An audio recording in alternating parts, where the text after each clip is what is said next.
people are allowed to say what they feel on a public discussion platform. And you have to manage your reaction to it. You have to manage your reaction to it. Is that what you're doing right now? Are you? Yes, I am here on a public platform, YouTube / Apple iTunes / wherever podcasts are found.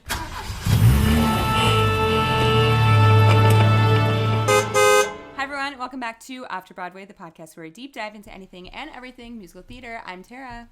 I'm Stefania.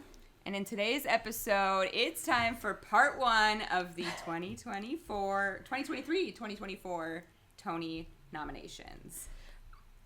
What a year. I don't even know what to say.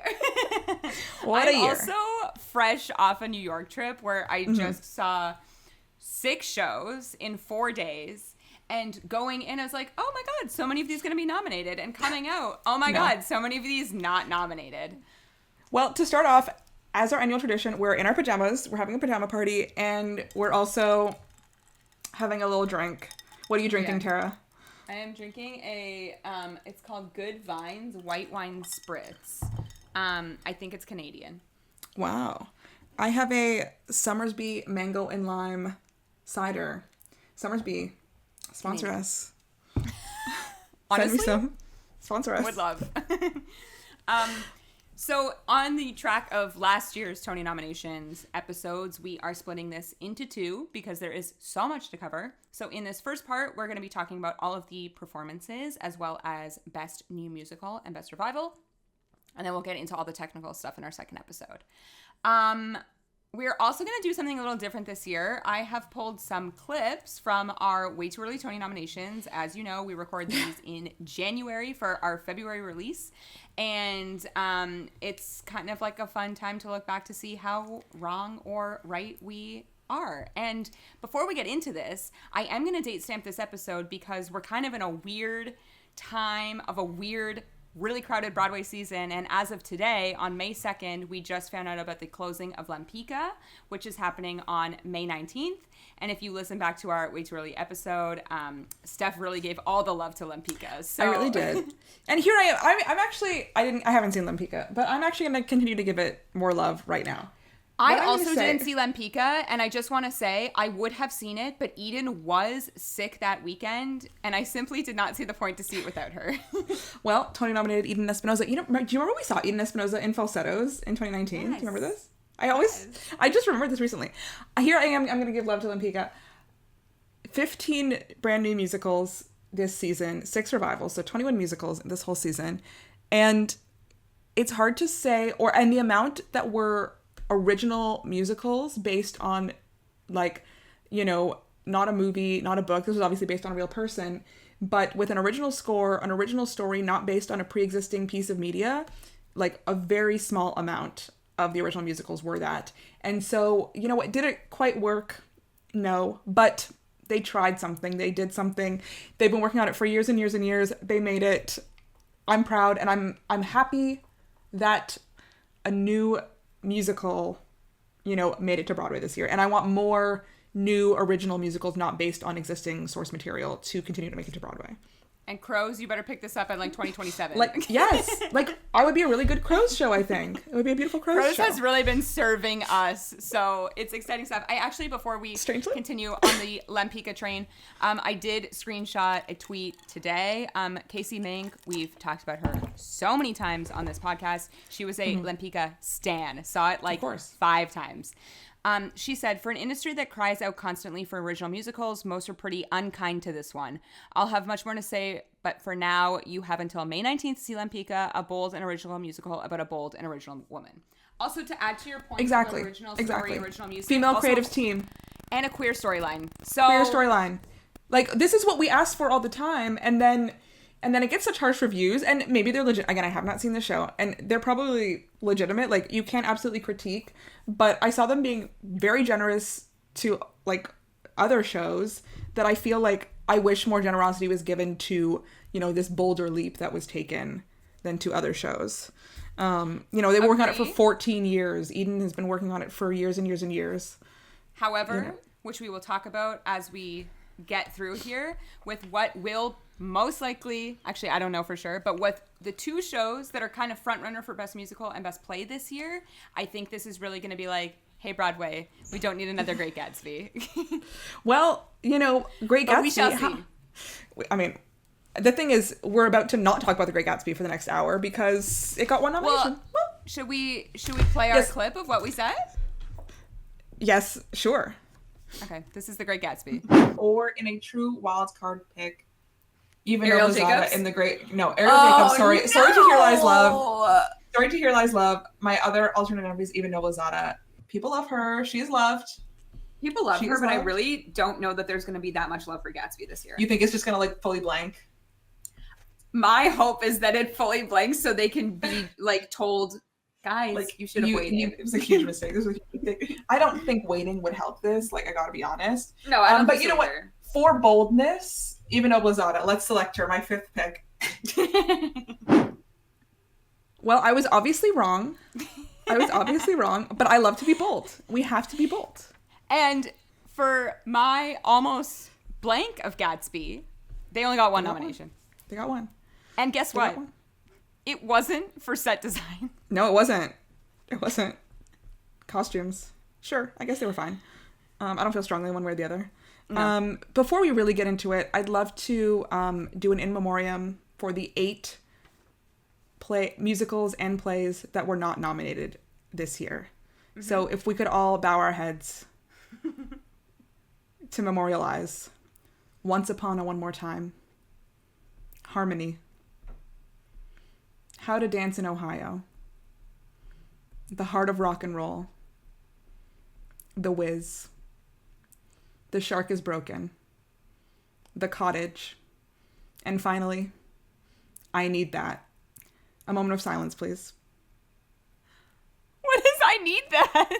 The Danny DeVito Hoarder play. You know what? I actually, because I also knew that there was 8 shows that didn't make it. But Yep. the one that's kind of surprising is The Cottage. There were so many celebrities in that. Well, the thing about all these plays that I just read out, already closed, right? Memories are very short. Some of these musicals are still open. Some of these musicals are closed. But truly, we've paid their respects and now we will never mention them again. Here we go. I actually will be speaking on The Heart of Rock and Roll again, but we'll get there. Okay, where do we want to start? Should we start in our Best Actress category? Yeah, let's start Best Actress. Let's start with a bang. Okay, so I actually think we did very well here, and I would also almost like to give myself a perfect score because had I known the rulings of The Notebook, I think I would have done this correctly. Interesting. So the five, yes, Best Actress nominees are Kelly O'Hara for Days and Wine of Roses, Marianne Plunkett for The Notebook, Eden Espinosa for Lempicka, Malia Joy Moon for Hell's Kitchen, and Gail Rankin for Cabaret. So I had all except for Marianne Plunkett, who I put Joy Woods in that position. Oh, you had Joyce. Okay, close enough. I had Kelly O'Hara. Well, as we just heard, you selected Eva Noblestad. Yes, I had Kelly O'Hara, I had Eden Espinosa, I had Malia Joy Moon, obviously I had Eva Noblezada, and I had Gail Rankin. So, who did I miss? Did I have 6 people? 1, Marianne 2, Plunkett. 3, 4, 5. Okay. The one I got incorrect was Eva, and we would flip in Marianne Plunkett for her. Yeah. So, pretty close. Is now the time for me to talk about The Notebook? Yes, now is the time for you to talk about The Notebook because, as we know, they got the acting nominations, but not the Best Musical. So what was it about these performances that really stood out? I actually also want to point out, I sent you a tweet. Let me pull this up because, you know what? I said this when I sent it to you the other day, and it's like, let's save this for the episode. And then I sent you 10 other things in the last we just kept sending each other a lot of things. 2 days. Let me scroll back. Let me scroll back. There was a Back to the Future fight that happened yesterday. So much went on in the time. And I stand with Michelle, and that's all I have to say about that. Okay, this is a tweet from David Gordon, and interesting the number of paired nominees this year. Kelly and Brian, Eden and Amber, Marion and Dorian, Eddie and Gail, Leslie and Kara, The Outsiders, Mother's Play, and Merrily Trios, The Hell's Kitchen Quartet. Perfs? I don't know what Performances. I was like, perfect? Perfs? Performances that all stand on their own right and are enhanced by their partners. And I feel like we had said on our Way Too Early episode that depending on how the ruling went, we're back to the Notebook here, that the older couple, like, there was a chance that both of them could have been nominated. I thought that they would be in featured. After seeing it, I still think they could be in featured. Interesting. I actually... Like, which pair is the lead? If one pair had to be a lead, which you think they all be in featured, so they just picked one? The way, like, Stereophonic, they put them all in featured, like, no leads. Yes. So my actual thing here, but I knew that they weren't going to split it this way. But featured is more crowded. Featured is more crowded. Like, stick someone in lead. Well, so it's an advantage. Dorian Harewood is the lead of this show. Who is okay. Because he's the one telling the story. I didn't think I wanted to talk about this, but I do want to talk about this because I didn't think that it was important, but I actually think that it's important. There has been lots of information about the Notebook and the casting that they've been doing.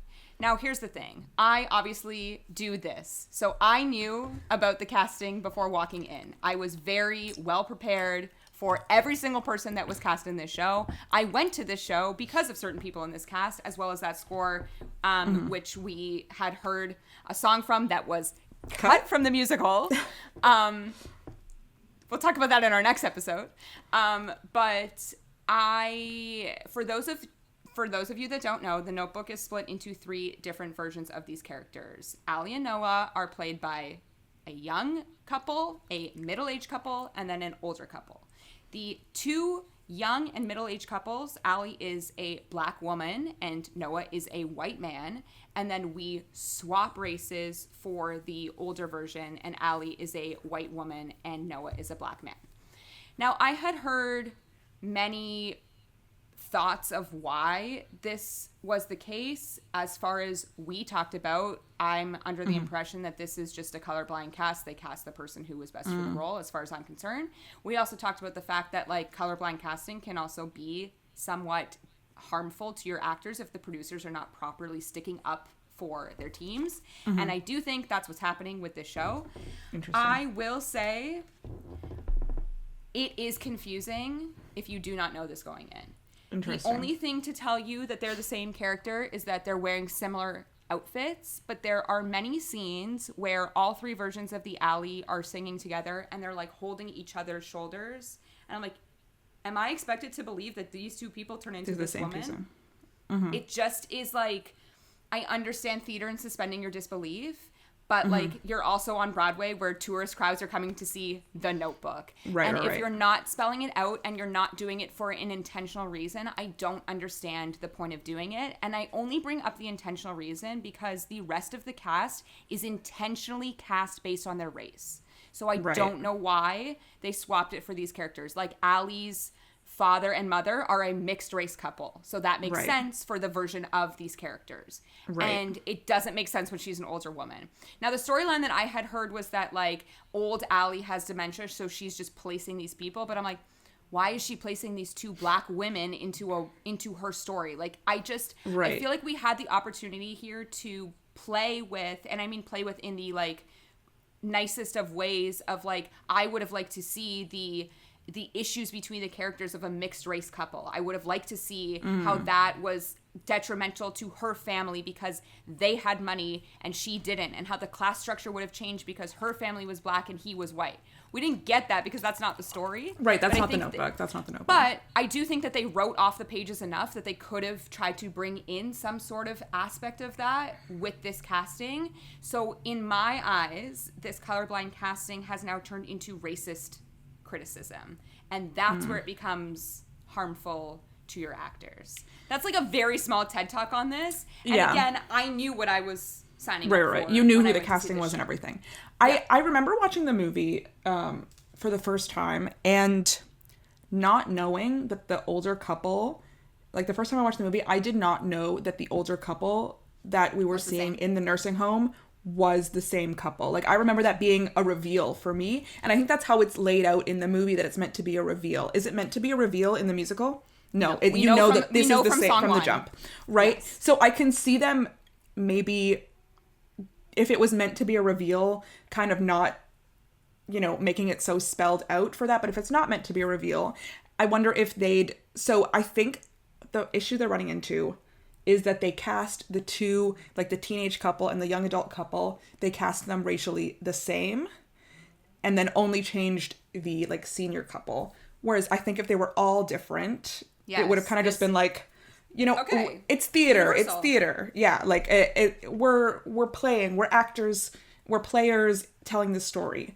Yeah, I have heard agree. many people talk about how it's a little bit like, oh, why is it just switched for this one couple?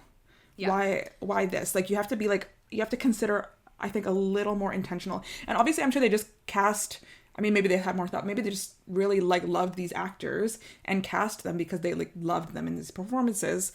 But you have to make sure that you're serving the story that you're telling and you're serving your audience and making it, you know, easy to understand. Especially in a show where your main character is having only flashback scenes, and I'm like, but the flashback that you're seeing is not even the same race that you are right now. I just don't think that, like, as a viewer that's coming to this without any knowledge, it's confusing. So that I don't, but I also don't think that that's the problem of the No. I will say my favorites in this were Jordan Tyson and John Cardoza. Their duo was my favorite. The teenagers, the teens. Which Jordan Tyson, I don't know who you are, but girl, your voice, so good. She is so good. I did not like Ryan Vasquez, and I don't know, I've never seen him in anything before, but I just did not believe him as that character at all, and I also did not believe his connection with Joy Woods, which really took me out. And then I will say, to me, I don't know what's going to happen here in terms of, like, winning, but Marianne Plunkett is, like, ridiculously good in this. So I do kind of think she's the front runner. Like, she's also previously Tony nominated, correct? I believe she is. Yes, she won, like, many, many years ago. Let me pull up her Wikipedia here. Best performance by a leading actress in a musical. She's married to J.O. Sanders, who was in, what's it called? Bob Dylan. Oh. Girl from the North Country. Girl from North Country? Yes. She won in 1987 the Tony Award for Best Leading Actress in a Musical for her performance as Sally Smith in Me and My Girl. She replaced Bernadette Peters in Sunday in the Park with George in 1985. Like, she was in The Crucible in 1991. She's been around. Like, obviously super talented. She nominated also, for a Drama Desk in 2013.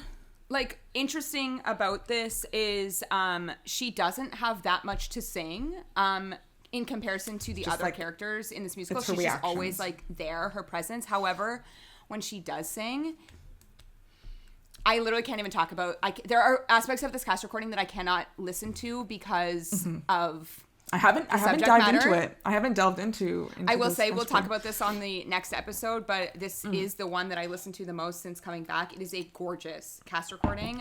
Sure. But if you have ever had anybody in your life that's ever gone through dementia or Alzheimer's, the second half of this musical is absolutely devastating. And you capture her essence in this cast recording, and there is a song that I could, like, I literally, when I say I can't listen to certain aspects of this cast recording, I don't mean that in a way of, like, it sounds bad. It's just, I cannot really put myself through that. Right. Oh, a prop. Well, are these the tissues? I bought the $5 tissue box. You got the $5 tissues. I thought they were out of stock. I heard they were out of stock. No, pull it up. Should I open it right now? Right now to get your tears. Out. I can't believe you bought the $5. I didn't even know that. I didn't tell you because I didn't know if I was gonna. Okay, I can't even get it out properly. God, wow. There we go. The notebook. You can never finish those. They're very important. No, they're gonna sit on my desk as a prop. So I will say, like, that aspect they did so well, and I wish they dived more into that because we're not even talking about this here. But my main issue with The Notebook is that it's a glorified Hallmark movie, and some might argue that the movie is the same way. However, Rachel McAdams and Ryan Gosling has such a strong acting relationship that it's like, okay, the story kind of sucks, but you guys are really selling it for me. And because not all the actors are really selling it for me, I was taken out. Well, when you bring singing into something, it automatically gets 10 times cornier, right? Like, I just believe that. The corniest person in this And cast. so you have to counteract that in some way. Carson Stewart is playing the physical therapist. And whoever wrote this book, why did we do this? Why did we have this man come in for comic relief? We don't need it. He's talking in some, like, California style, like, bro way. And I'm just like, get off the stage. I'm sure you're a lovely person, but, like, get off the stage. Yes, this is, now, not to be mean, but sometimes we like to play a game called Who Would You Fire? When we watch a show. We're driving away, we're like, who would you fire? We're drinking, we're getting loose tonight. This isn't even a full review of the Notebook musical, but, like, I just felt like we needed to talk about it there because I actually do, as you just said, that she's the front runner. I think she's the front runner. I think for the physical acting that she's doing in the background of so many scenes, and also her big song towards the end and that, like, breakthrough moment when she does, like, remember everything that happens is really devastating. And when I say, like, sobbing, I mean, like, sobbing. Oh, I'm sure. It's they really know how to get you with that one. It's interesting because I picked Gail Rankin to win in January, and this was obviously before Cabaret opened and before people kind of hate Cabaret. It's kind of a womp womp with Cabaret. Like, obviously they still got many nominations, but they really did not receive the same reception that they got in the West End, where it's still running. Like, they keep recasting, keep bringing new people in. The reviews, again, very mid. So Gail Rankin and Eddie Redmayne, as we'll get to later, like, still get these nominations, but there's not as much enthusiasm around them as we thought there might be. Yeah. So I think that kind of clears the way for some other people, which is exciting. Well, I was going to say I think the, like, runner up here is Malia Joy Moon for Hell's Kitchen. With 13 nominations, like, this is obviously a show that a lot of people like. I do have a Hell's Kitchen clip, but I will save it for when we get to musicals. But it's just interesting to know because remember when we talked about this and it was off Broadway and there was, like, mixed reviews and then the show was opening and it's like a critic's pick. Critics pick, and then I had read that, like, they barely the book is terrible. Anything. Apparently, like, the book's horrible. Which is I fine. just feel like this is the star power effect of Alicia Keys, and people are there to, like, enjoy the music. People love the music. It has a beautiful cast. We'll get to them, but a great cast. I will say I did not see Hell's Kitchen because it was opening that weekend, and it was busy. I did not know. I think this is kind of a new thing that, like, a lot of shows do gala nights where there's, like, it's the day before or, opening like, 2 night, days before. And then a gala night, and they're separate nights. Well, it's like gala night is for, like, the fun, and then opening night is for press to drop their embargoes, the reviews go up type thing. And also, opening night has, like, not a legal, but, like, the opening night is important for qualifying for Tony Award nominations. Yes. Like, Illinois, I still don't think has had their gala night based on the time of record. But they're open because they had to be open. Exactly. So for that, because there was galas and openings, they just, like, didn't have as many shows available open to the public. Right. I don't think I even told you, but there was many openings when I was there this weekend. We'll get to them as we go through the shows. It was a very like exciting time. And I also will say right off the top here, if you are looking to go and you're hoping to see many people before Tony nominations, the second week of April is really a great time to go. Rush was so easy this time around, like, knock on wood for future, but it was so easy. I was rolling up at, like, Box Office Open and getting tickets to every single show. And also, like, everybody was in, except for Eden, obviously, who was sick that weekend. But, like, mostly everybody is going to be in because voters are in the audience. Like, they're there to see that person qualify for their nomination type thing. What I will say, so we were leaving The Outsiders, and, you know, I like to walk through Schubert Alley to see what's going on in the alley. Kimberly Akimbo, closed now. Yeah. Victoria Clark signing for 2 people. And who's walking out of the theater? Josh Groban. Second time I see that man leaving a theater. He's always just like, farewell. And then Hell's Kitchen is right beside, and they had like a huge lineup. It was the night, it was invited dress, it was, sorry, not invited dress. It was the night before opening, so I feel like a lot of family was in town because there was, like, I didn't know who any of the people were in Hell's Kitchen, like the ensemble, and, like, we're getting everyone got cheers. So I'm like, oh, parents are here. Love this. Family and friends are here. Yeah. Like, looking at these nominations, right? Lempicka's going to be closed by the time Tony Awards are nomination, so I think that kind of rules her out, personally. agree. Kelly O'Hara, Days of Wine and Roses, an amazing nomination for her, already closed. And it closed early, so congratulations. Like, I think the nomination is the award this time. We've talked about Cabaret, how we think it's kind of like not really hit with these audiences. So that leaves us with Malia Joy Moon and Marianne Plunkett. Malia Joy Moon is very young, so very young. I think, do we know how old she is? She's got to be like 21. I'm searching. But yeah, so we really have these two kind of extremes on age really here. In October 2023, she was 21, so she's 21, 22 right now. So we have these two kind of extremes on age in Malia Joy Moon and Marianne Plunkett, and I really just think based on emotional impact, though, again, Hell's Kitchen got a Best Musical nomination that The Notebook didn't. So I will say, though, but this could be the way to honor The Notebook. Right, because we'll see. There's not as many opportunities. Absolutely. Yeah. Okay, so we're both... I'm thinking Marianne Plunkett. Okay, Best Performance by a Leading Actor in a Musical. Here we go. So we'll start right there with Dorian Harewood, who we obviously did not nominate in our way too early nominations.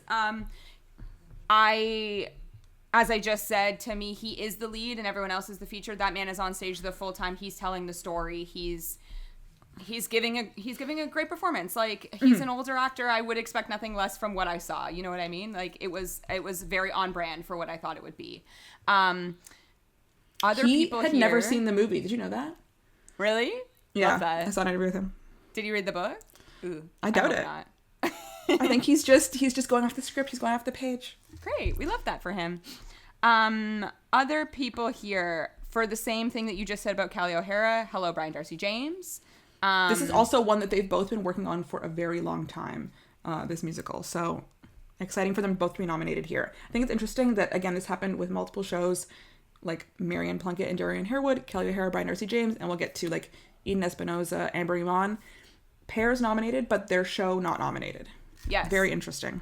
Yeah, very interesting. And then pairs nominated, as we said, Gail, Eddie, Redmayne, obviously nominated here. Who else am I missing other than the Brody one that Grant from The Outsiders. I'm so excited. Can we just I'm not going to get into this right now because The Outsiders did get 12 nominations, but this was my favorite musical of the trip. Wow. Crazy. Angelina Jolie. She did that. Her daughter Vivian did that. And then obviously the winner of our hearts, the winner I think maybe in this entire category, Jonathan Groff. So exciting. Well deserved. He's a star. This is, I believe, his third nomination. He was nominated for Spring Awakening and for Hamilton, and I think this is his third. It's interesting. He really does carry that show. Like this, it is his show. It's the three of them's show, but it's his show, and he's giving a beautiful performance. And it's a show obviously we love. Like we've talked about how much we loved it. Did you watch that I sent you of the? Which one? Yes, during the It's a Hit moment where they're giving their like pretend Tony speech, like the night of the nominations. Everyone just like everyone's screaming, and then they're like passing it around to all of them, and Daniel like hands it back immediately. Yeah, we'll get to Daniel. I don't know. I'm not going to talk about The Outsiders here because I think there are bigger things here. However, I will say we did speak about this a long time ago because we had heard that like snippet of music from The Outsiders. Brody Grant has one of the most beautiful voices I've ever heard. It is not musical theater. It is not a musical theater voice. He is like I don't even know. Like someone asked me how to describe the music of The Outsiders, and my choice was like rock country, maybe like a soft rock country. Americana? Yeah, probably. And I just think, one, it's very exciting that this show is as good as it is because it could be so bad. It has like it doesn't have the right to be as good as it is as far as I'm concerned. But Brody Grant really leading that entire troupe of boys with as this Ponyboy? gorgeous As Ponyboy with this gorgeous voice, like really, really gorgeous tones in his voice. And everybody in this show is giving so much of a physical performance, including him. So I don't know, it's exciting. we'll get to them in featured, but as I said at the earlier, the trio from The Outsiders was nominated, which I think is very exciting stuff here. Like, they're young guys, and it's a big deal. It's kind of fun when someone crosses over from not really being in this world to being in this world. I didn't know he did it in La Jolla, so he's been with it for a while. Okay. Did you see that Casey Likes had done workshops of this? But he did it with Sky, so I wonder who he they were was. maybe different. Yeah. I think he was he Pony Boy? I think because I was gonna say I think Sky was always Johnny. See, 2 years ago, I'm on a tweet, not now. 2 years ago, his program says Pony Boy Curtis. So it's so funny, knowing what I know of Casey's voice and knowing what I heard of Brody Grant's voice, I'm like, oh, Casey, this score is not for you. No, it's different. It's just not it. It's just not it's not a perfect fit, which is fine. He's found his perfect fit. I know that Brody is a musician, and I wonder if he worked with the guys that wrote the score for this. I don't want to talk about score here because it's going to be our next episode, but I just. Oh no, it's exciting when something you're like, ooh, could this work? And then it works. And you're like, yes, this is great. I also will say that second week of April is when all school tours go to New York City. Right. And we were sitting with a high school class beside us and in front of us. And then 3 rows in front of them was a grade 8 class. I just need to say, I feel like it made me so emotional in the theater. There are many things about the show that made me emotional. But something that just made me emotional was ugh, I love theater so much, and to see these kids that have never seen a show before, and they're here because they're reading the book in their class, and these girls beside me are crying and so invested. I'm like, guys, let's invest in the arts. And I also think it's interesting, to go to a show like The Outsiders, which is a book that is widely read in schools, not by you, but by me and most of all this. You know what? We were talking about this at work today. I think the other option was The Breadwinner. I think that's what I read. Interesting. I've never even heard of that. Never even heard of it. There you go.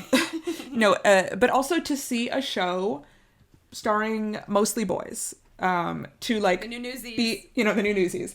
And sometimes we give boys in theater or boys in dance too many points. We give them too much credit. But I do think there is something to exposing young people, boys and girls. Not enough credit. Not enough credit. No, but as someone who grew up dancing, you have one boy in the group and everyone's like, ooh, wow, look at you. But I do think there is something to exposing teenage boys, young boys and girls, but boys to men, creating careers in the arts. And performing, and it being something so masculine, it's not. Yeah, it's this is the thing. I completely agree, and again, we'll get into this a little more when we talk about choreography and stuff. But this is not you're oh my god, it's not Newsies drooling for The Outsiders. It's not that. It's this is grungy and rough and dirty, and there's 5 15-year-olds sitting beside me that are boys and are yes, it's just exciting stuff. Invested in the story. And I feel if that's what this commercial property is and it gets people into the theater, I'm I can't be mad at you. I'm happy for you. I'm just imagining, once this closes on Broadway and the licensing rights are open, a million high schools doing this show. It's so hard, though. Well, the choreography would obviously be different. The choreography would obviously be different. And I don't know if it would be raining and having a gravel stage, but I do think, that synergy with English class and then performing it and having the kids do it, I think could be really interesting. Okay, so back to this actor here. I still think this is Jonathan Groff's. You? I do agree. I do think that's the front runner here. If we think that, because I think for a minute we thought it was Eddie's before Cabaret but again, opened. Womp but then womp because of on the Cabaret. reviews, it's I don't think it's Eddie's. No, I don't. Eddie isn't a Tony Award winner already. He's fine. He's good. This is Jonathan's time. This is Jonathan's time. Brian Darcy James, again, the show's closed already. Dorian Harewood, if we think Marianne's gonna be the front runner, then I think he's okay. Brody Grant, I think it's exciting for him, but it's such an ensemble. It's such an ensemble too. Yeah. And again, Eddie Redmayne. So yeah, I had picked Daniel Iglehart before as a nominee. I know. So sorry to him. But then Spam-A-Lot. Sorry to Chip Zion. Sorry to Chip Zion. Anyway, so yeah, Groff, I agree. Sorry to Harmony, 0 nomination. We've already given it a moment of silence, okay? Sorry. Okay, let's move on to Best Featured Actress in a Musical. Steph, give us the nominees. Okay, starting off with, from Lempicka, Amber Iman. I had her. Just want to say. I had picked Beth Level because I know you I'm did. a Beth Level. And you know what? We haven't talked about this like since I actually was really bad at this category, so. You were really bad at this category. But we did get 7 nominations here. We got 7 nominations in this category. Yes. So crazy stuff. But after Lempicka opened, I feel like I haven't heard Beth Level's name at all. No. So, no, like, I agree. What is that role? Let's talk about her. Like, what are you doing? Yes, Amber Iman and Lempicka. Then we have from Suffs, Nikki M. James. We really messed up on Suffs. I know. I had maybe Grace McLean in there, but I hadn't even picked her. Nikki M. James, also a previous Tony Award winner. Then we have a double nomination from Hell's Kitchen, Shoshana Bean and Keisha Lewis. So amazing. I think that really is what put Hell's Kitchen over the edge. Shoshana Bean is playing her mother, but I don't know who is Keisha Lewis playing. I think there's like a piano teacher. I believe that's what the character is, but haven't seen the show, so we actually don't know. I don't know. I do not know. No, I don't know. Let's click. Let's see. Hell's Kitchen. But it's probably just gonna say Shoshana Bean. It says Jersey. Okay. 17-year-old girl, her friends, her mother Jersey. So that's Shoshana Bean, and Keisha Lewis plays Miss Liza Jane. So I'm gonna say she's like her piano teacher. Yeah. Her piano teacher. Yes. And then. Let's keep it moving. Yeah. I also have, of course, Leslie Kritzer in Spamalot. Spamalot's lone nomination. This was so funny because when we talked about this in January, we were like, this is a lock. And it turns out it was. And it was a lock. Look, it's a star-making character. We obviously had Jen Ryder Shaw on the podcast when she played the Lady of the Lake at the Stratford Festival. And it's just like such a star-making role. You can really like eat it up. You can chew the scenery with that. And she's never been nominated before. No. So I think this is a fun nomination for her. And I think that's what Spamalot deserves. Of course, we've got Bebe Neuwirth in Cabaret, which I also kind of thought was a lock. We got all four people from Cabaret, all categories. And then finally, of course, Lindsay Mendez. So I actually had 4 of the 7, which congrats to me. I had 1, 2, 3. I had 3. I had picked Beth Level. I had done a double Merrily. I'd put Crystal Joy Brown in here. I know. Here's the thing. I'm a little nervous for Lindsay Mendez. For Lindsay. Okay, but who else do you think could do it? Shoshana Bean. Shoshana? It depends on how much love Hell's Kitchen get, which right now, a lot of love. But I just... And as we already know, actually, Lindsay already has a Tony. I know. In this category. I would also like to say that 2 former Elphabas are up against each other. I know. 2 former Elphabas are up against each other. And we've got a third Elphaba in lead. Eden Espinosa. Eden. Yeah. We didn't even talk about how in Best Actor we had 2 King Georges. Oh my God, you're so right.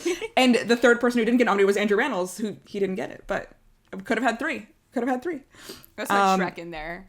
We also had Shrek in there, but we'll get King George for now. But okay, you really think Shoshana? Okay, I don't. I actually think it is Lindsay, but I think the heat is a little like the Hell's Kitchen. hourglass has changed. Here's the problem with Hell's Kitchen. What if they split? They'll cancel each other out. What if they split? I know. I think Amber Iman is out. I think Nikki M. James, who is great.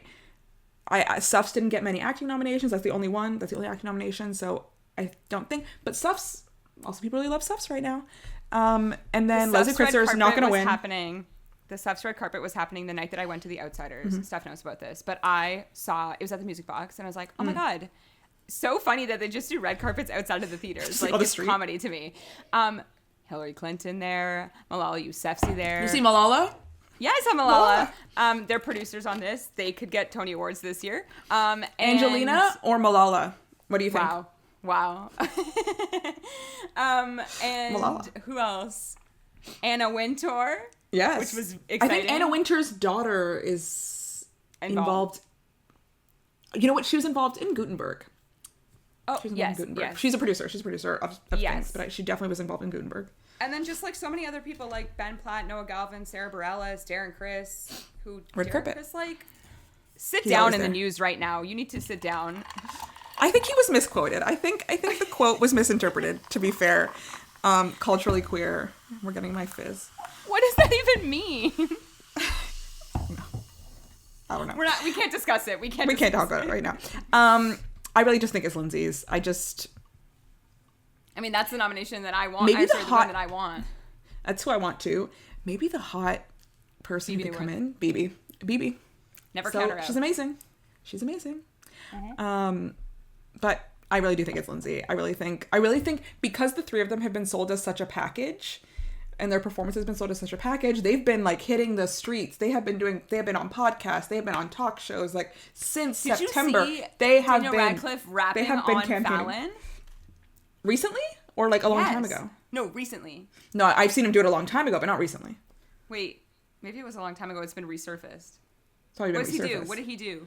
Like an alphabet, something with an alphabet. Yes, okay, it was a long time that's ago. all. That's all.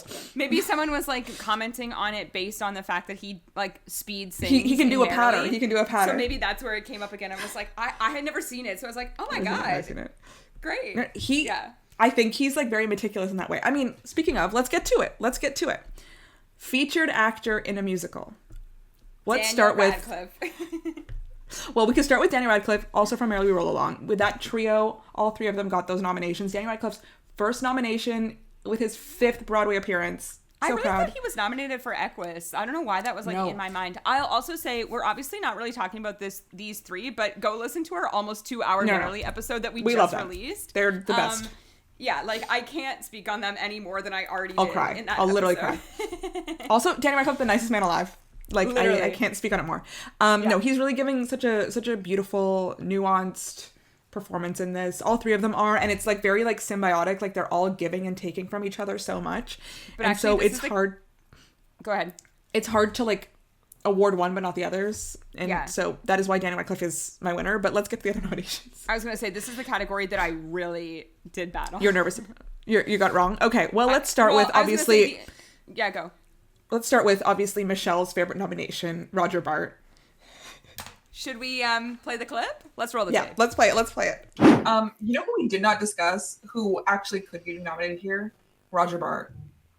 Oh, I know. He is like if there's gonna be, actually it's not even a rogue nomination because like he's a celebrity. It's a nominated role from the West End, and like it's Roger Bart. Like I'm just so not a fan. I'm just like as you will hear in an upcoming episode, but it is Roger Bart, and I wouldn't be surprised if that happens at all. I know, but I just don't think the broadness is gonna hit the voters as much. The broadness did hit the voters. Broadness hit. Well, not Michelle. It didn't hit Michelle. Sorry, I can't keep referencing Michelle. This woman named Michelle, she tweeted, she said, how did Roger Bart get a Tony nomination? I didn't like his performance at all. That's like a paraphrase. Roger Bart like responded being like, why did you text me this? The comment of why did you text me is really what sent me over the edge. I'm like, she didn't text you. She didn't text you. She look, here's the thing. Twitter/X, whatever it's called, is a public discussion platform. People can say what they feel on it. A horrendous place. So like, if that's where you're taking your information from, then you need to not. They did not tag you. You were not tagged, Roger Bart. So you either have like alerts on your name, or the For You page is kind of like now it's like feeding you stuff with your name. I can't blame 100%, but people are allowed to say what they feel on a public discussion platform. And you have to manage your reaction to it. You have to manage your reaction to it. Is that what you're doing right now? Are you? Yes, I am here on a public platform, YouTube/Apple, iTunes/ wherever podcasts are found. And I am saying that I was not a fan of Back to the Future or Roger Bart's performance. And Roger Bart, I'll text you about it. However, we both did agree that this was probably going to happen. This was a possibility. Yes, we did. I'll text you to your face, Roger Bart. I'll text you to your face.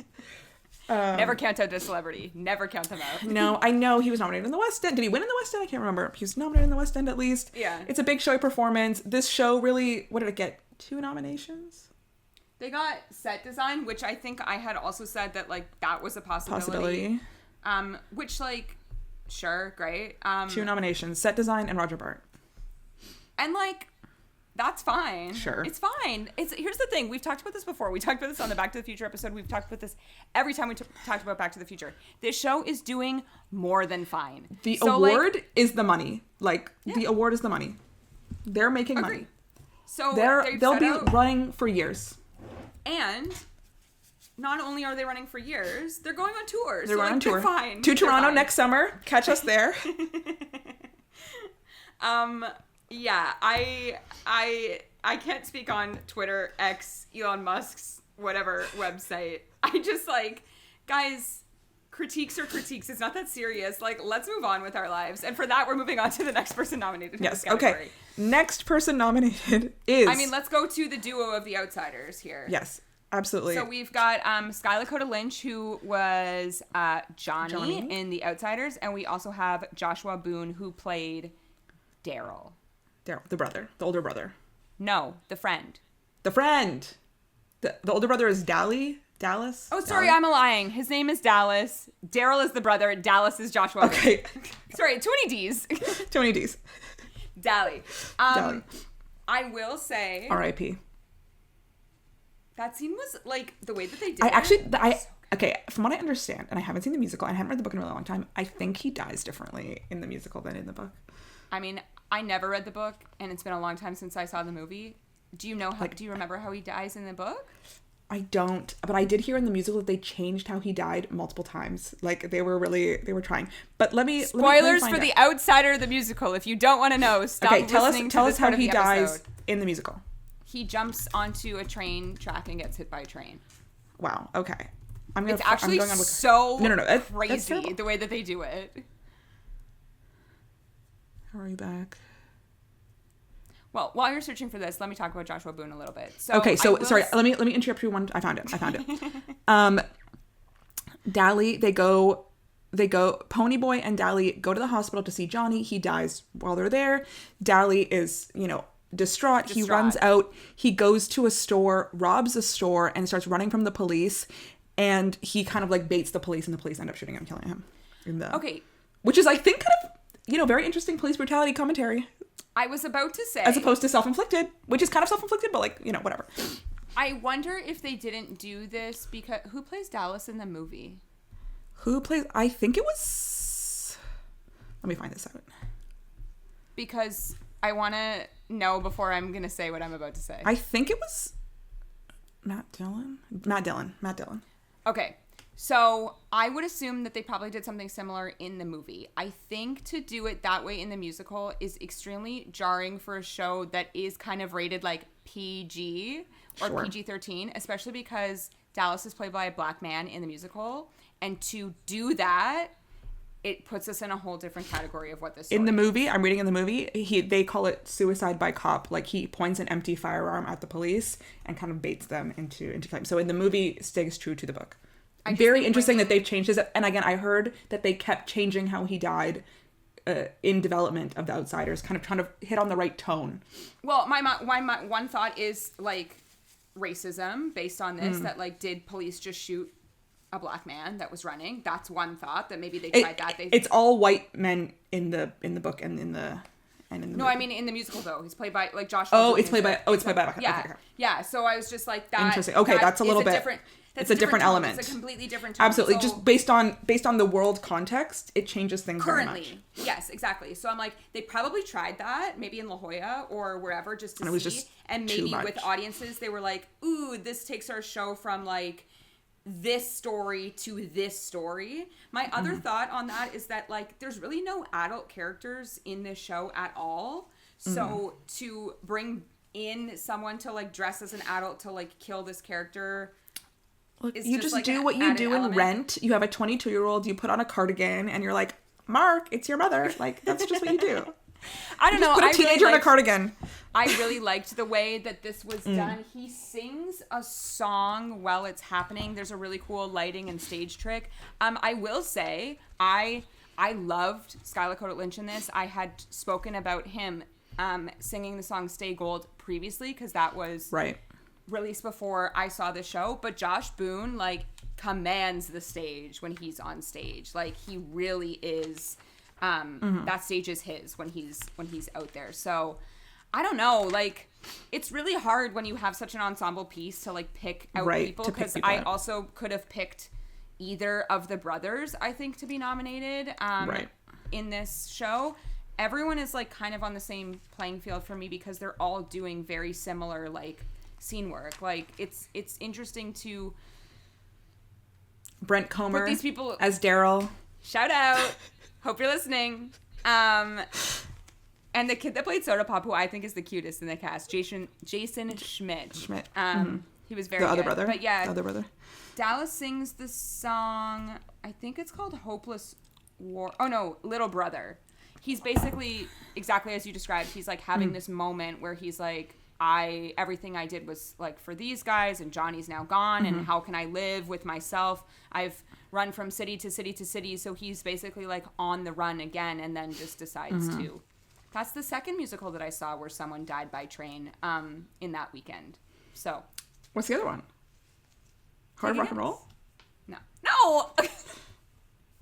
I literally can't even think of it. Oh, Water for Elephants. I forgot. I saw the movie. I saw Water for Elephants, the movie. I'm looking at in the San Diego, Brent Comer played Paul Holden. I don't remember that character. I don't remember. But on Broadway, he obviously played Daryl. Paul is in this thing, but I don't see him here. It's at the bottom of the... Brent Comer. What a beautiful voice. Really good. Real good. We're fans, actually, Brent. We're fans, Brent. I just We're his Michelle. We're his Michelle. Something funny about that is, it's not funny, but like we'll get to it in our other episode. But when we talk about choreography of this, obviously it like rains on stage, and there are some characters that are just like forced to stay wet to the end, and he's one of them. Well, you know, he doesn't have a moment where he can go off stage. He can't go off stage. He's just dripping at the curtain call. You know what? I like that. I like it. That's raw. That's real. It's raw. It's giving Nicole Scherzinger bowing covered in blood at the end of Sunset Boulevard. Anyway, okay, cool. I think this is a fun double nomination for The Outsiders here. But again, as I said in our Way Too Early, I do have this clip, but again, I'm saving this for when we talk about musicals. The Outsiders could have had so many nominations here. So to pick these three, I think is really great. Excited for Sky. Like, I remember following him during the Dear Evan Hansen days. So it's fun to see him like graduate. Originate something. Yeah. We've got 2 more nominations. We've got Hell's Kitchen again. And actually, this is what sets Hell's Kitchen apart from The Outsiders. The Outsiders got 12 nominations, and Hell's Kitchen got 13. And it's because The Outsiders got 3 acting nominations. Hell's Kitchen got 4. And so the 4th acting nomination for Hell's Kitchen is Brandon Victor Dixon, who... You nominated him. I did pick him. Look at me. Look at me. Look, literally the most beautiful voice. Who has a better voice than Brandon Victor Dixon? Nobody. Live in my house. Anyway, so talented. And of course, to complete the quartet of cabaret nominations, Steven Skybell. This is a previously nominated role. Not hugely shocking, but it is very interesting because, again, cabaret ended up being a bit of a meh. So yeah, still all 4 of them got in. Exciting. But again, my winner, Daniel. I was going to say, I think this category, even having the 2 Outsiders nomination in here, that to me, as we just spoke on and featured, like they'll cancel each other out. And this is even more of a solidification that Daniel Radcliffe is winning this award. I can't wait for his speech. Can't wait for him to thank his wife and his baby. His baby. And me. Well, we're going to be so emotional at the Tony Awards. There we go. Okay, should we do Revival next? And then we should do Best Musical. Yes, we're heading into our 2 final categories of this episode. Here we go. Okay, let's go. 4 revivals nominated. There were 6 eligible this year. I was going to say, please name us the 6 that were eligible this year. Okay, well, let me start by naming the 2 that didn't get a nomination in this category. And first, a show that got 0 nominations, The Wiz. I feel like we've been talking about this, The Wiz revival was so long, anticipated, and yet when it finally came, nobody cared.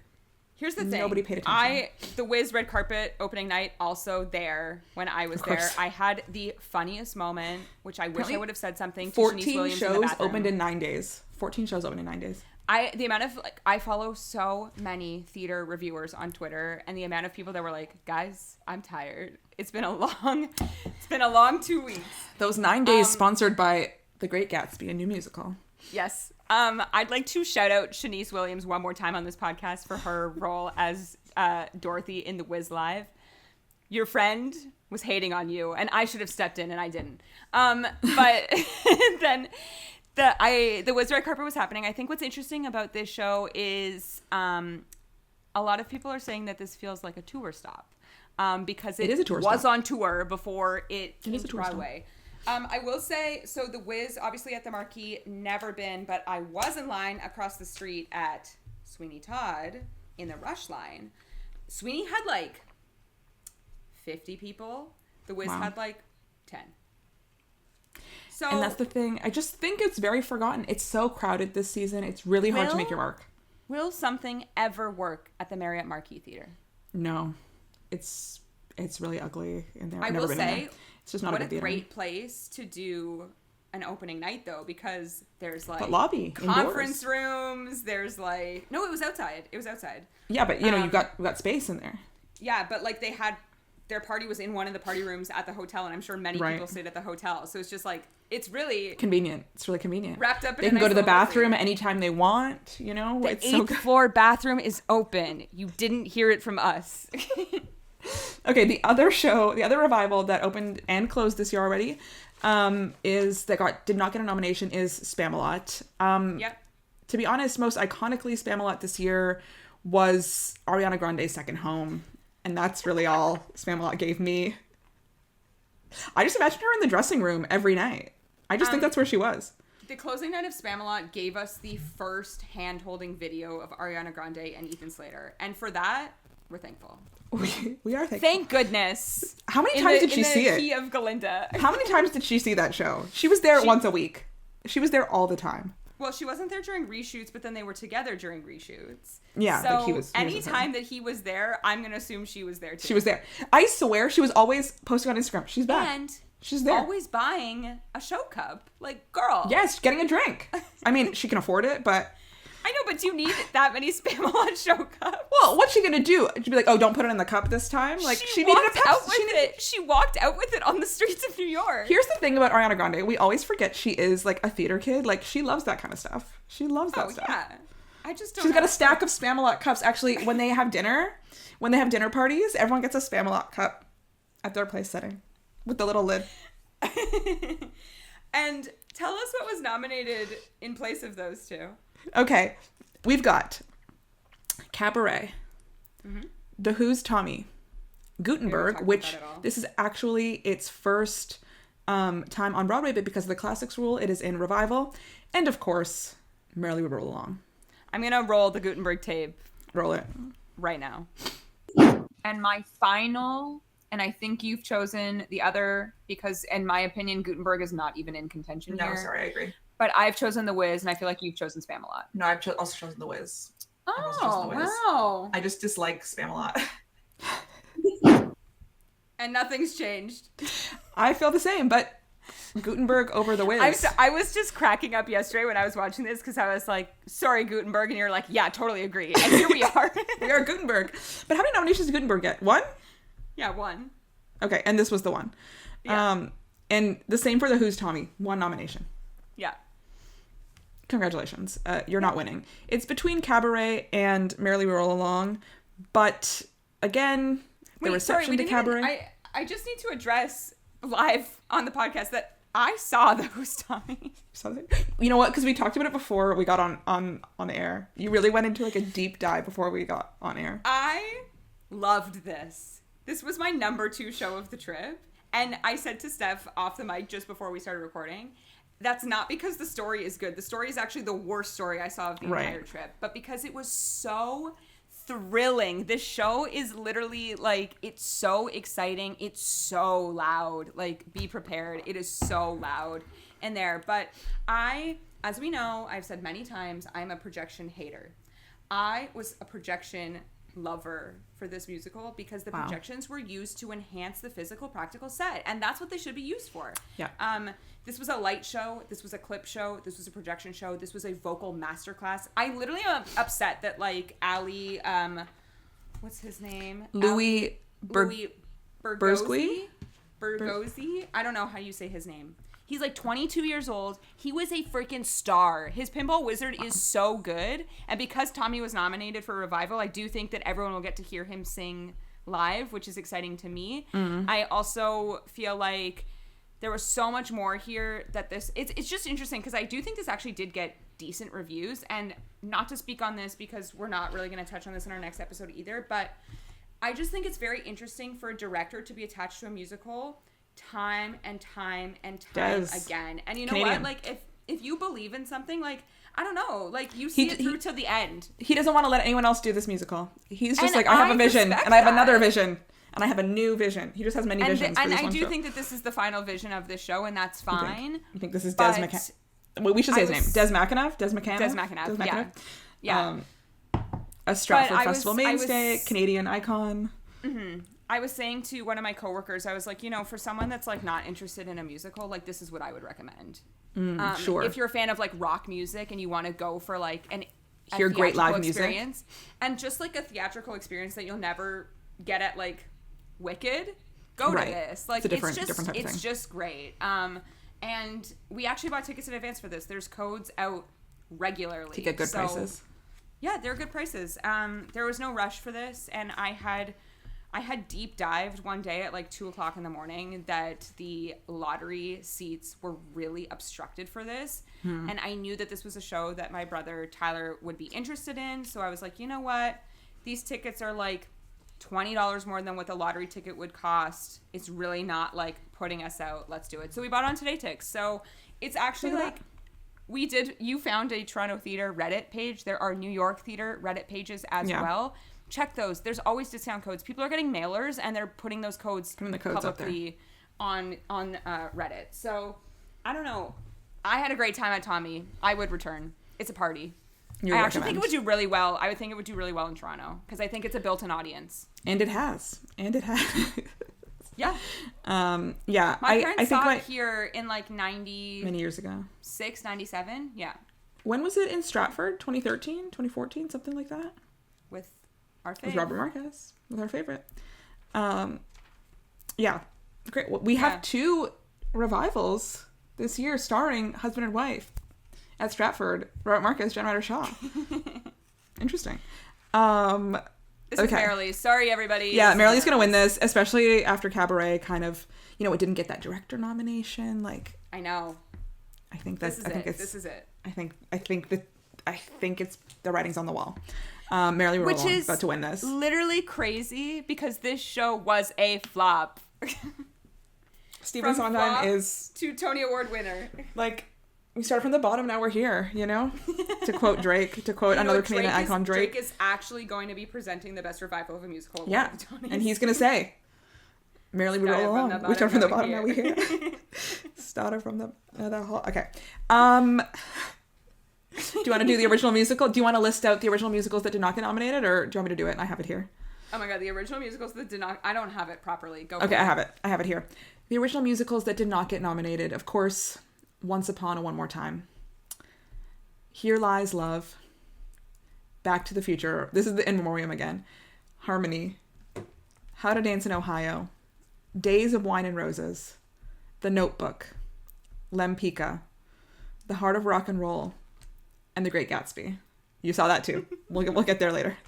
So the 5 nominees are, in order of opening, Water for Elephants, The Outsiders, Suffs, Hell's Kitchen, and Illinois. This is actually the first we've spoken about Illinois, but I have a lot to say about Illinois. Well, there was no other time for it to be. Actually, well, that's the thing. I actually do want to speak on that. I want to speak on that. There could have been a Ricky Ubeda nomination. I think it's really interesting, and multiple shows have this. Illinois has this. Suffs kind of has this. Water for Elephants has this. To nominate a show and then to nominate none of the performers. I think that's weird. I think it's weird. You know what that tells me? Awards mean nothing. It does mean nothing. It's silly. But I do think, I also think with Illinois specifically, because it is a dance show and there's no dialogue, it's all just dance and songs, I think we still, as a theater community, are learning or are maybe unable to recognize performances without singing or speaking. You know, you can give a performance through movement and through body only. I will say, the Tony Awards have nominated pure dance performances before. I want to speak to specifically to Movin' Out, which is the kind of Billy Joel, Twyla Tharp dance show, and it had five acting nominations. So John Celia, Elizabeth Parkinson, Michael Cavanaugh, Keith Roberts, Ashley Tuttle, all nominated for actor, featured actress in a show with no dialogue, only dancing. So I do think it's interesting in a show that is as acclaimed as Illinois to not recognize any of the performers, even though they're absolutely giving performances and dancing and, you know, acting, just maybe not in the traditional sense that we're used to. I think we need to expand our mind in what a performance means. And it's also a very crowded season, so it's kind of like funky that anyway. And everyone is in featured. No one was lead. Everyone was in featured. So that also kind of funky there, but it is interesting because in what you're saying of like a very crowded season, but we've got multiple people Roger from the Bart same show nominated. I'm not talking about Roger. We have multiple people nominated from the same show in the same category. 2 from Hell's Kitchen, 2 from The Outsiders, like all 3 people from Merrily, 2 from The Notebook. Who else? 2 from Cabaret. So like they're all getting double triples, but these 4 shows from Cabaret.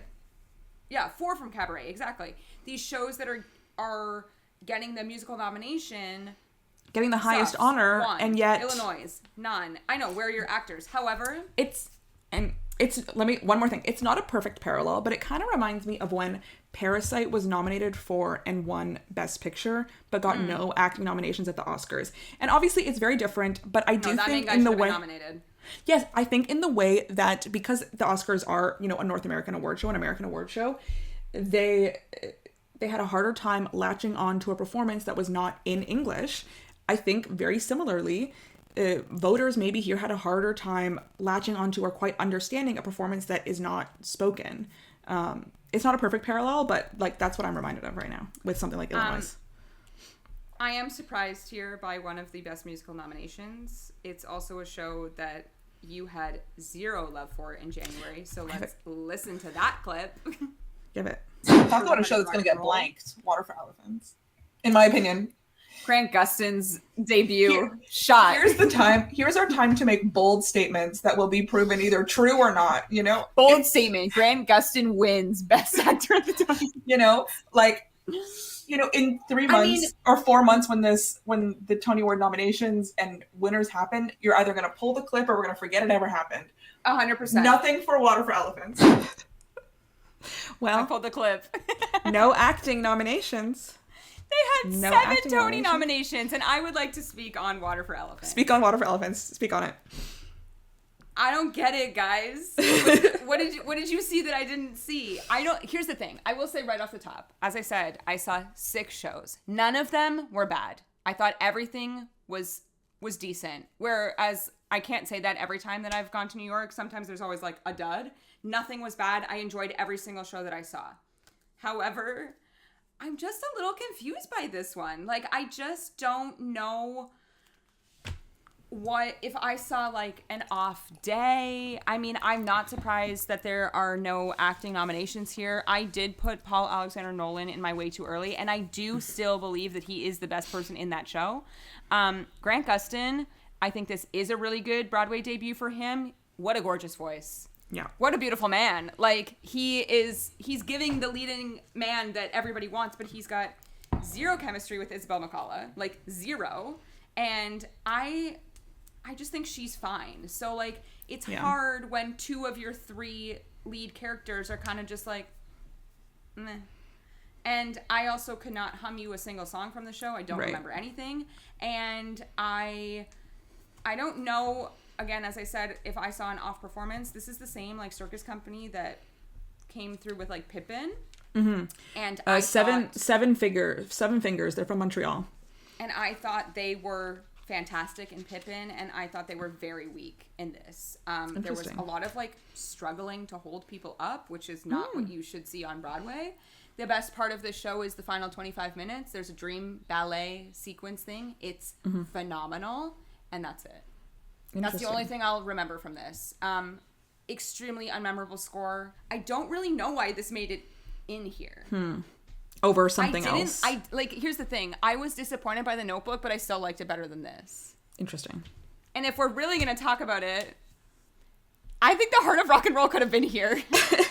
I had it in my category. I had picked it. Here's the thing that I'll say. Is The Heart of Rock and Roll actually it is kind of critically acclaimed right now. The critics loved The Heart of Rock and Roll because here's the thing. There's like nothing not to like about it. It's a fun, family, wholesome time at the theater. There's nothing that is going to put you in a bad mood. You're getting really amazing vocal performances. The choreography, they're tapping on bubble wrap. Like, what more do you want from a, like, Huey Lewis jukebox musical show? Like, which show is giving Huey Lewis more?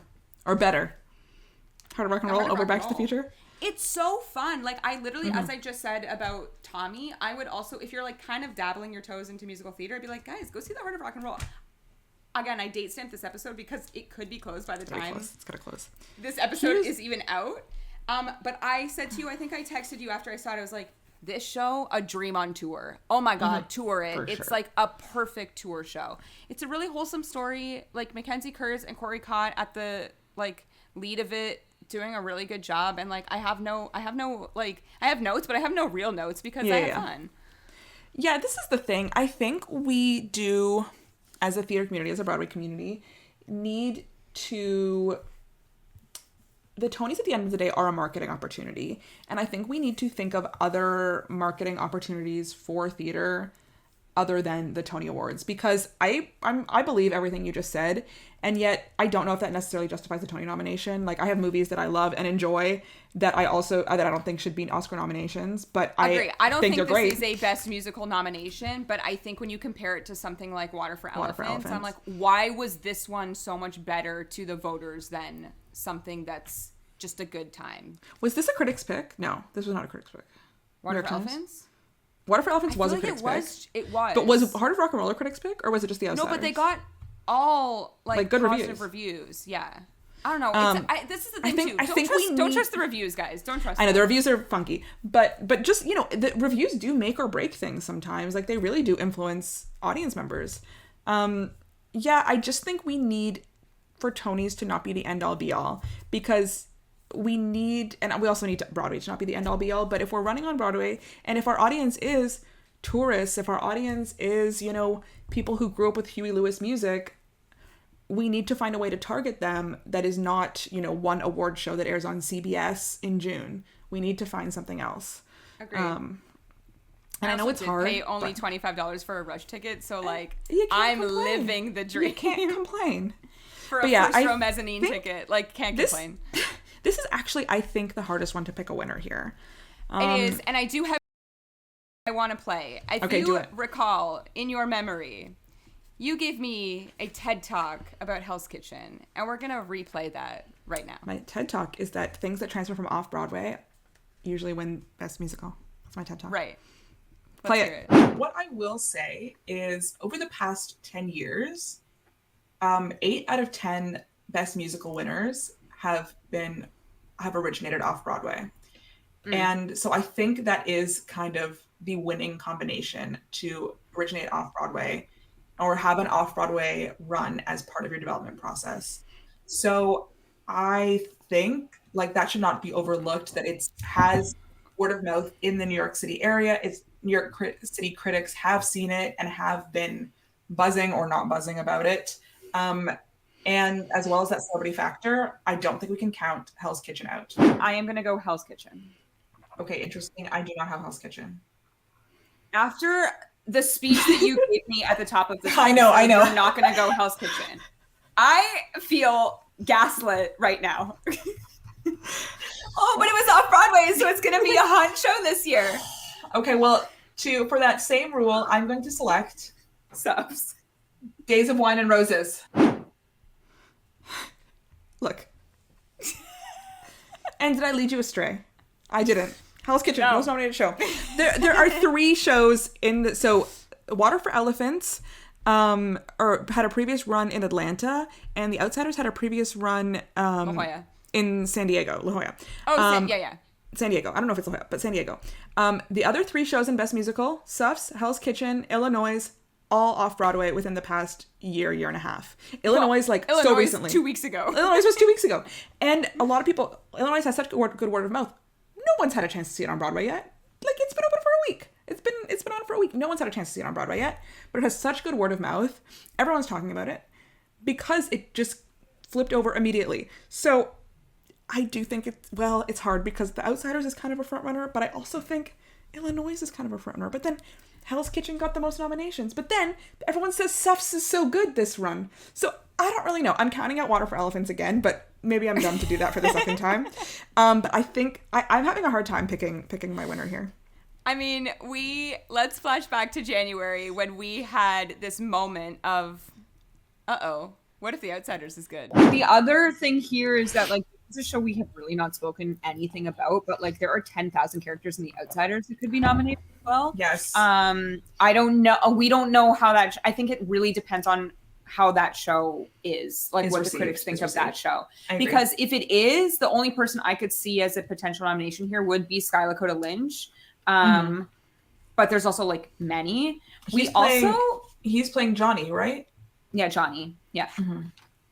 Put that guy in. I mean, the kid who's playing Pony Boy was also like on my long list here. If they choose, I had him too. like Brody what if The Grant, Outsiders is musical. Revolutionary? Like I don't know. The music that I've heard, it's not giving revolutionary. I like it, but it's not giving revolutionary. No, to I know. me. But yeah, the book could make or break. We shall see. But Angelina Jolie is producing, so maybe she's. I know that was so random. Isn't that random? She wants to EGOT. She wants to EGOT. This is so tense. I am now going to go with The Outsiders. It is also on my list. Yeah. Wow. I know after we didn't nominate it for anything else, but I'm struggling. I want to struggle less. What if it's good? What if it's good? What if it's good? I feel like when you have like 12 boys in something, like the individual cast members get lost, but the production as a whole. What if it's good? What if it's good? Great. It was good. It's great. That's only my only pick that actually made it to the best musical category. We didn't even know about Illinois at that point. I didn't even know Illinois existed at this point. I had picked Hard Rock and Roll. I picked Lempicka. Lempicka. Illinois, no? I knew a little bit about Illinois. I picked The Notebook. Yeah. I'd picked Days of Wine and Roses. We really lost on The Notebook there. And that's why we do way too early. Here's the thing. If Broadway is going to tell us it's the commercial industry than it is, then this is winning. If we're going to shake some things up... What about Hell's Kitchen? This is more commercial than Hell's Kitchen. It's The Outsiders. Alicia Keys' music? 13 nominations? I just cannot see... What about Malala? I just cannot see This Girl Is on Fire winning Best New Musical at the Tony Awards. They're probably going to perform. To me, I texted you after I saw this, and I said this is the only musical in the running for Best New Musical this year, based on what I've seen. I think this is between Illinois and The Outsiders. That's where I am leaving this. I cannot choose right now. You have to pick. You have to pick right now. Pick. I'm going to go Illinois. Wow. Okay. I'm going to go Hell's Kitchen. Every episode, I am gaslit. No, I'm so excited for Illinois. I feel like I've said it before on the podcast, but I want to say it again. Like, the city of Toronto, like, helped pay for Illinois. Like, TO Live. Shout out. TO Live is one of the, like, co-benefactors of Illinois. It's part of the plan for Meridian Hall, which is a venue here in Toronto, to not just be a stop for tours and shows to come in, but to have original stuff. Now, I don't know I feel like this is kind of backfired because now it's basically going to be a tour stop when it comes here next year. I know. However, if it wins the Tony, we'll be like Tony Award winning. Illinois. TO Live. So yeah, I picked Hell's Kitchen. I worry about their ticket sales. Illinois. It's a limited run. Oh, then Toronto. It's fine. And it's a limited run in New York. Like, it'll be gone by the time we get there. It's limited, so I think it's good because I think their dancers have very limited schedules. Now I'm like, oh, what if it is the outside? Okay, I've locked in. It's over. And it also doesn't matter. I've locked in Hell's Kitchen. Congrats to The Outsiders as the winner now because we picked it. Yeah, whatever we pick is actually what doesn't end up happening. So You're welcome to all of you that didn't get our nominees. We'll see you, Eddie Redmayne, Gail Rankin, who else? BB Newirth and Steven Skyball winning all the acting categories this season. Cabaret sweep. And that is where we're going to end our first part of this Tony nominations episode. Tune in to our next episode where we'll be talking about all of the technical awards. You will also hear our obsession of the week in that episode. So we'll see you next time. Bye.